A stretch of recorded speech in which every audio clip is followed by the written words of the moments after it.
Understanding the tariff plans of President Trump and his administration is a challenge for many people and many companies. To try and better understand it, a pleasure to be joined here in studio by Joao Gomes, who is a finance professor and senior vice dean of research, centers, and academic initiatives here at the Wharton School. Joao, great to see you again. How are you? Great to see you, Dan. Thanks for having me. Okay, so we're a while into this now. How have you viewed, I guess, the process that we have seen play out? The process, you said hard to understand, and I think purposefully hard to understand. So the process is gamesmanship, no question. I've been trying to focus on what's the end game and trying to understand where we're going to land and struggle with that, to be honest. The process, without question, is to create confusion, to play a game where, and there's really good economic theory, I have to say, behind it, saying that, if we're playing these kinds of games and your adversary doesn't know what you're going to do and is actually, frankly, nervous of the outcomes, this is actually a very good strategy. So I can't blame the president for thinking this way. It's maybe a little, one of those examples where a little knowledge is a little more worrisome than having a lot of knowledge. But there's a lot of good theory for this. And the president is also right. I will give him credit in saying that other countries have a lot of non-tariff barriers against us. The Europeans do. A lot of countries in Asia do. And again, a lot of economic theory would say, going back 50 or 60 years, that if countries do not have free trade, it's not necessarily optimal for you to have free trade. And you should think through that. And I think as a result, you can't look at this and say, this is totally doesn't make sense. There's lots of arguments why it makes sense. Having said that, I don't think the trade deficit is a big problem for us. I think it's an obsession, not a problem. But the reality is tariffs are here to stay. I think it's a question of how large, against whom, and for how long, but they're probably here to stay. All right, so you mentioned the trade deficit, which obviously draws a lot of attention. A lot of people would say there's an element of having a trade deficit, which is actually a good thing when you're doing international trade. But I guess the question is, where is that level of, not having too much or too little?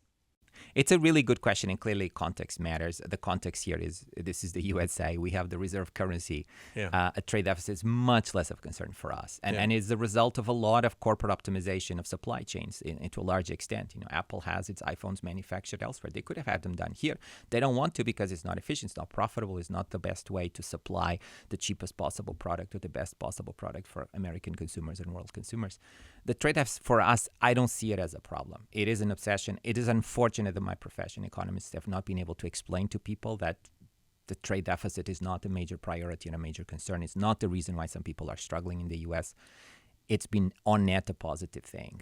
But clearly has attracted a lot of negative publicity, and we're dealing with trying to cure what it's not a disease. What's the most likely outcome then? Because I think some people are already saying that if there is a level of tariff that the United States is putting on other countries, that maybe it brings the other countries back closer to where we are, and maybe that kind of eases the feelings amongst everybody. Yes, that's the main thing I'm struggling with. What is the objective of this president and the people close to him? I'm actually not sure, and I'm not sure, and as a result, I don't know what the end game is.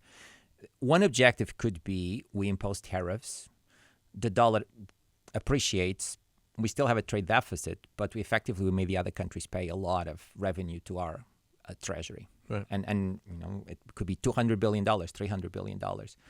That could be a great objective to have.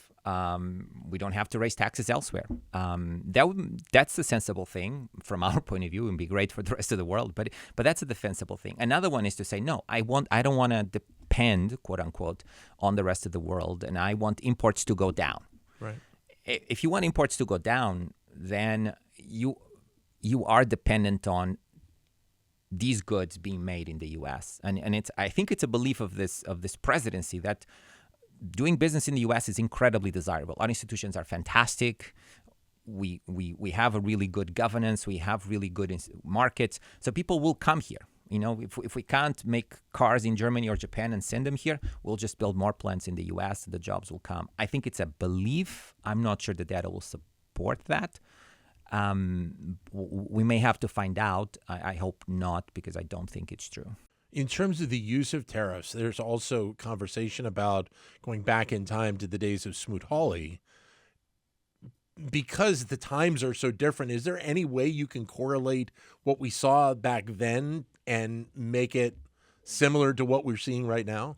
I've been very, very skeptical and frankly also critical of my colleagues that have tried to do that. And I think there's good reasons to be skeptical. Tariffs are a good thing. There's real issues with them. I don't see any particular advantage other than raising tax revenues, which is an interesting objective the president hasn't really talked much about.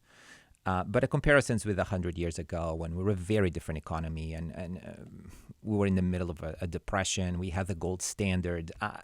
It's just so different. Right. I think very little can be learned from that. I think it's a useful scare tactic, Well, but I think it's a really bad analogy. and I think the other thing that a lot of people are starting to talk about is the uncertainty that it brings just in general. Mm-hmm. We've obviously talked a lot about how the markets don't like uncertainty. Yes. This is that This is next exactly. level of uncertainty kind of coming into the economy as a whole. Absolutely. And I think this is the one thing that probably blindsided the president and his advisors. I think the sense that uncertainty is good from a negotiation standpoint, but it has created a lot of damage to the U.S. economy. There's no question. Businesses are paralyzed.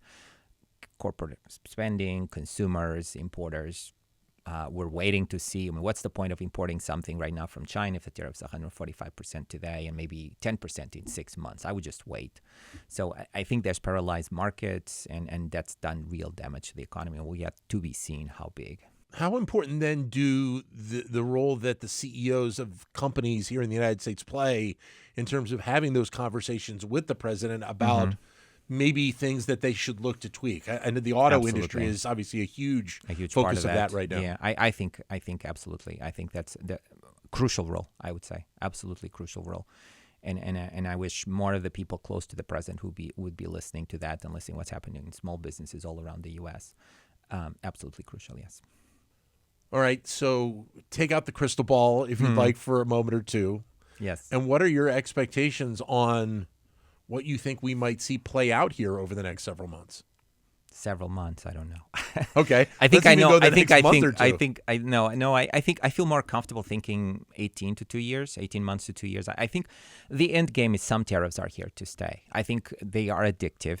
They're also addictive for every country in the world. The truth is, governments need revenues, and once you see the amount of revenue the tariffs bring, I think Democrats will be as addicted to them as Republicans are or are likely to be. So the tariffs are here to stay in some form, 5%, 10% across the board, targeted, I don't know. But tariffs are definitely not a thing of the past, not a thing of the moment.